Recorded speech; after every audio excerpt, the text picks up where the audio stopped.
அஸ்ஸலாமு அலைக்கும் வரஹ்மத்துல்லாஹி வபரகாத்துஹு. அன்பார்ந்த சகோதர சகோதரிகளே, அல்லாஹ் சுப்ஹானஹு வ தஆலா மனிதர்களாக நம்மை படைத்து இரண்டு வகையான அமைப்பில் நம்முடைய வாழ்க்கையை நம்மிடமிருந்து எதிர்பார்க்கிறான். எந்த துறையோடு சம்பந்தப்பட்டாலும் இரண்டு வகையான தன்மைகள் ஒரு உண்மையான முஃமினிடம், இறை விசுவாசியிடம் இருக்க வேண்டும் என்பதை ஹதீஸ் நமக்கு குர்ஆனுடைய சாராம்சமாக முன்வைக்கிறது. ஒரு மனிதனுடைய வாழ்க்கை இரண்டு பகுதி தான். ஒன்று என்ன தெரியுமா? ஷுக்ருடைய பகுதி, நன்றி செலுத்துவதுடைய பகுதி. இன்னும் ஒன்று சபருடைய பகுதி. உலக வாழ்க்கையிலே நிரந்தரமான சந்தோஷமும் கிடையாது, நிரந்தரமான கவலைகளும் கிடையாது. உலக வாழ்க்கையில் எதுவுமே நிரந்தரம் கிடையாது. ஒவ்வொரு வினாடியும் நம்முடைய வயது கூடிக்கொண்டு போகிறது, மறுமை வாழ்க்கைக்கு நெருங்கி கொண்டு போகிறோம்.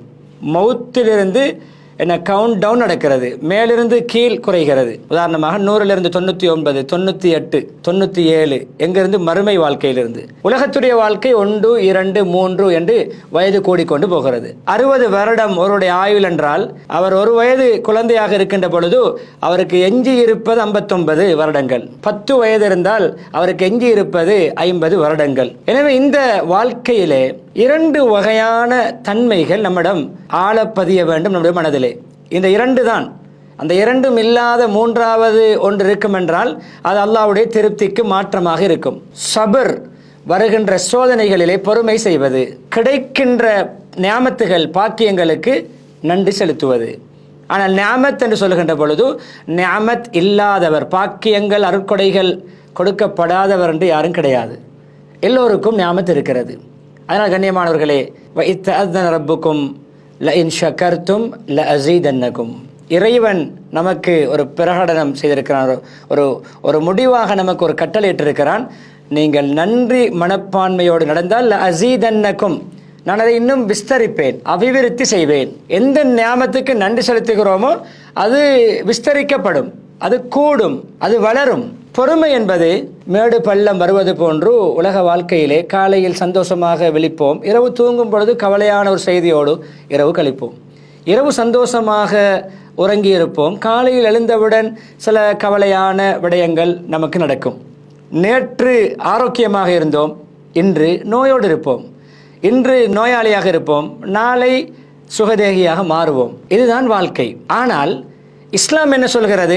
ஒரு முள் குத்தினாலும், ஒரு முள் தைத்தாலும் காலிலே கையிலே, அது கூட அதை பொறுமையோடு திருப்தியோடு அதை பொறுத்து கொள்கின்ற பொழுது, சகித்துக் கொள்கின்ற பொழுது அந்த முள் குத்தினாலும் நமக்கு நன்மை எழுதப்படும், பாவம் மன்னிக்கப்படும். ஒரு முள் குத்துவதற்கே நமக்கு பாக்கியம் இருக்கிறது. அது மனதை வைத்து தான் கிடைக்கும். பதறாமல், நொந்து கொள்ளாமல், அந்த வருத்தத்தை சகித்து இன்னா லில்லாஹி வ இன்னா இலைஹி ராஜிஊன். அல்லாஹ் நாடு நடந்து விட்டது, அல்லாஹ்வுக்காக வேண்டி நாம் வாழ்கிறோம், அல்லாஹ்வின் பக்கம் மீள இருக்கிறோம், அல்லாஹ்வுக்கு சொந்தமானவர்கள். இப்படியான வார்த்தைகளை நாம், இந்த வார்த்தைகளை பாய்ப்பது மௌத்துக்கு மாத்திரம். இன்னா லில்லாஹி என்று சொன்னாலே யார் மௌத் என்று கேட்போம்? இல்லை. சிறிய சோதனை வந்தாலும் இன்னா லில்லாஹி வ இன்னா இலைஹி ராஜிஊன், அல்லதீன இதா அஸாபத்துஹும் முஸீபா காலு இன்னா லில்லாஹி வ இன்னா இலைஹி ராஜிஊன். இது யாருடைய வார்த்தை? இந்த தன்மை உள்ளவர்களுடைய வார்த்தை. என்ன சோதனை நெருக்கடி தனக்கு நிகழ்ந்தாலும், தன்னோடு இருப்பவர்களுக்கு நிகழ்ந்தாலும், தனக்கு கேள்விப்பட்டாலும் இன்னா லில்லாஹ், நாம் அல்லாஹ்வுக்கு சொந்தமானவர்கள், வ இன்னா இலைஹி ராஜிஊன், அவன் பக்கமே மீள இருக்கிறோம். நிச்சயம் ஒரு நாள் அல்லாஹ்வின் பக்கம் மீளத்தான் இருக்கிறோம். இதுதான் சபர் உள்ளவர்களுடைய வாழ்க்கை. இதுக்கு முந்தைய வசனம் என்ன? வலநப்லுவன்னக்கும் பிஷைஇம் மினல் ஹௌஃப் வல் ஜூ' வ நக்ஸிம் மினல் அம்வால் வல் அன்ஃபுஸ் வஸ்ஸமராத். பிஷைஇம் மினல் ஹௌஃப், கொஞ்சம் அச்சம், சில பயங்கள் ஏற்படும் மனிதன் அடிப்படையில். அந்த பயத்தை கொண்டு, அது எதிரிகளுடைய பயமாக இருக்கலாம், ஏதாவது எதிர்காலத்தை பற்றி ஒரு பயமாக இருக்கலாம், அல்லது நாம் ஈடுபடுகின்ற துறையிலே ஏதாவது பயங்கரமான நிகழ்வு நடந்து விடுமோ என்ற அச்சம் இருக்கலாம். பொருளாதார ரீதியாக, குடும்ப ரீதியாக, உடலியல் ரீதியாக ஒரு பயம் ஏற்படுது. ஹௌஃப் வல் ஜூ'. சில கட்டங்களை பசி பட்டினி, இதை கொண்டு சோதிப்போம், நிச்சயம் சோதிப்போம். சில கட்டங்களிலே ஒரு நாள் பூராக சாப்பிட வேண்டிய நேரத்திலிருந்து பல மணித்தியாலங்கள் சாப்பாடு இல்லாமல் தவிர்ப்போம். சில இடங்களில் அகப்பட்டுக் கொள்வோம். சில வேளை பசியாக இருக்கும், கையிலே பணம் இருக்காது, சாப்பாடு உணவுகளை வாங்கிக் கொள்வதற்கு சோதிப்போம். சில பிரயாணங்களிலே சரியான உணவகங்கள் இல்லாமல் நீண்ட பிரயாணங்களிலே பசியோடு பிரயாணிக்க வேண்டிய நிலைமைகளும் சில வேளை ஏற்படலாம். பிஷைஇல் ஹௌஃப் வல் ஜூ' வ நக்ஸிம் மினல் அம்வால். பொருளாதார குறைபாடு, வருமான குறைவு, என்ன வியாபார குறைவு, நமக்கு வருகின்ற ரிஸ்க் வருகின்ற வழிகளிலே கொஞ்சம் இறுக்கங்கள் ஏற்படலாம். பொருளாதார சேதங்கள், குறைவுகள், நஷ்டங்கள். பிஷைஇல் ஹௌஃப் வல் ஜூ' வ நக்ஸிம் மினல் அம்வால் வல் அன்ஃபுஸ், உயிர் சேதங்கள், நெருங்கிய உறவுகளுடைய மரணம், அல்லது தன்னோடு வாழ்கின்ற சமூகத்தில் உள்ள நபர்கள் மரணிப்பது, தன்னுடைய உறவு உறுப்பினர்கள் மரணிப்பது என்று உயிர் சேதங்கள், அதுக்கான அனர்த்தங்கள், விபத்துகள், இப்படியான சில கட்டங்களில் அப்படியான சோதனைகள் வரும். வல்லம்புஸ் வஸ்ஸமராத், நம்முடைய எங்கெங்கிருந்தெல்லாம் நமக்கு லாபங்கள் வருமானங்கள் வந்து கொண்டிருக்குமோ அது குறைந்துவிடும். வஸ்ஸமராத், வருமானங்கள் லாபங்கள் குறையும். பொருள்களே சேதமாகுவது முன்னால் சொல்லப்பட்டது. கடையில் போம், சில வேளை வெள்ள அனர்த்தம் ஏற்பட்டு வீட்டில் உள்ள பொருட்கள் எல்லாம் வெள்ளத்துக்கு நீருக்கு நனைந்து அப்படியே பயன்படுத்த முடியாமல் போய்விடும், வீடு சேதமடையும். அம்வால், வருமான வழிகள் கொஞ்சம் இறுக்கமாகும், வருமானங்கள் போதாது. இது சோதனை, இது நிச்சயம் வரும் என்றெல்லாம் சொல்லிவிட்டான். இது இல்லாமல் வாழ முடியாது. ஏதோ ஒரு பகுதியில் ஒருவருக்கு ஏதோ ஒரு துறையில் சோதனை இருக்கும். ஆனால் இந்த சோதனைகளிலெல்லாம் குட் நியூஸ், நன்மாராயம் யாருக்கு? வபஷ்ஷிரி ஸாபிரீன், பொறுமையாளிகளுக்கு நன்மாராயம். பொறுமையோடு இந்த சோதனைகளுக்கு முகம் கொடுக்கக்கூடியவர்களுக்கு நன்மாராயம். அல்லதின் இதா அஸாபத்து முஸீபா, அந்த மக்களுக்கு ஏதாவது சோதனை ஏற்பட்டால், எந்த சோதனை ஏற்பட்டாலும் காலு இன்னா லில்லாஹி வ இன்னா இலைஹி ராஜிஊன், இன்னா லில்லாஹ் ஓதுவார்கள். அவர்களுக்கு அல்லாஹ் அடுத்த பாக்கியம் உலாஇக அலைஹிம் ஸலவாத்து மிர் ரப்பிஹிம் வ ரஹ்மா, அவர்களுக்கு தான் இறைவன் புறமிருந்த அருள் பாக்கியங்கள், கிருபைகள், ரஹ்மத்துகள் சரிவாக கிடைக்கும். அவர்கள் தான் நேர்வழி பெற்றவர்கள். கண்ணியமானவர்களே, எனவே சோதனைகளிலே சபர், பொறுமையுடைய வாழ்க்கை. என்ன சிரமம் வந்தாலும் பொறுமை. அல்லாஹ் முடிவு செய்தான், நடந்தது. பசியால் சோதிக்க அல்லாஹ்வுடைய முடிவு, பசியோடு இருக்கிறேன். வசதி வாய்ப்பு குறைவு, பொறுமை. உடலிலே நோய் நொம்பலம், பொறுமை.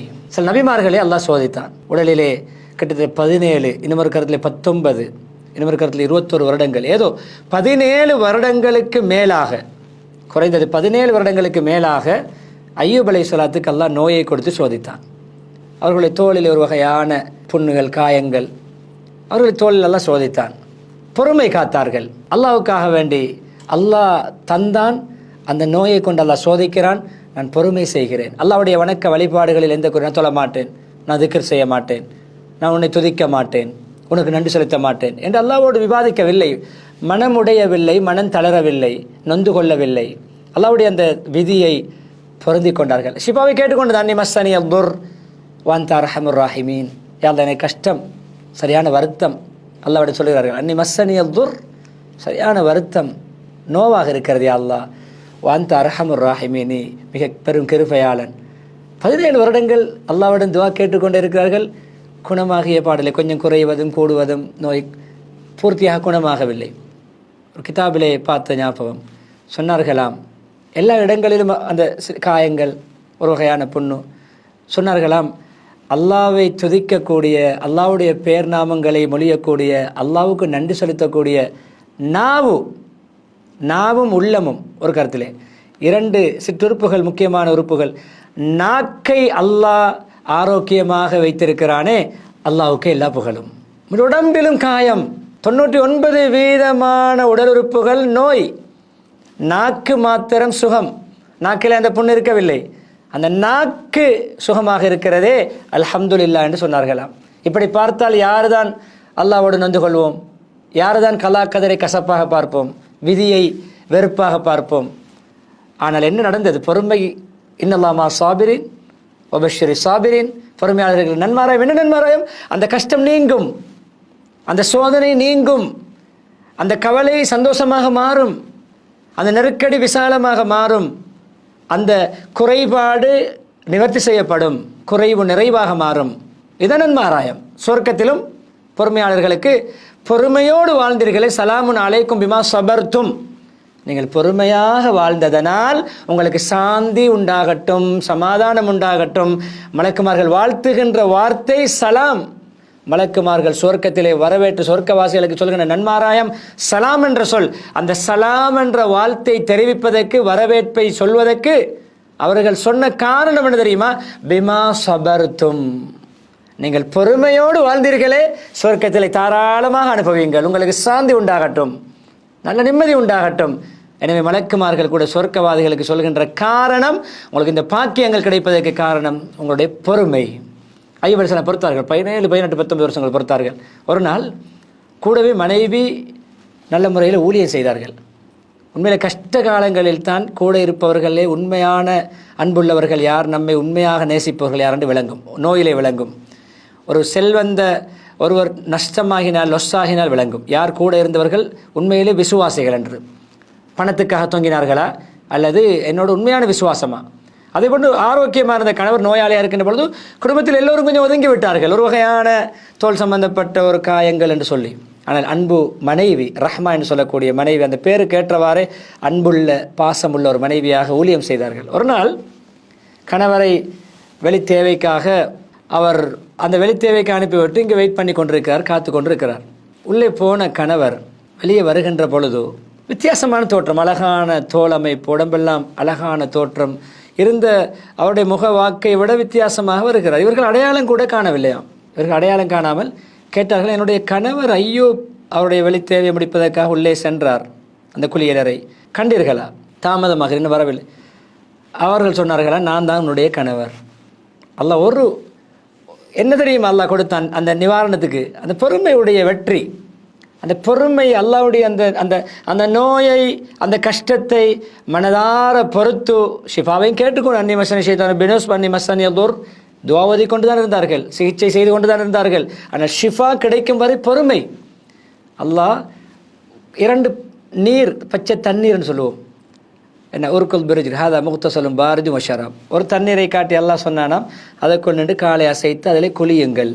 ஒரு தண்ணீரால் மேலே குளிக்க சொன்னான், இன்னும் ஒரு தண்ணீரை குடிக்க சொன்னான். பச்சை தண்ணீரால் அல்லாஹ் ஷிஃபாவை கொடுத்தான். நீர் அருந்தி முழு ஷிஃபா, முழு தோலும் அப்படி அழகான தோலாக மாறியது, நோய்க்கு முன்னால் இருந்ததை விட அழகாக. அன்பானவர்களே, இதான் பொறுமையின் வெற்றி.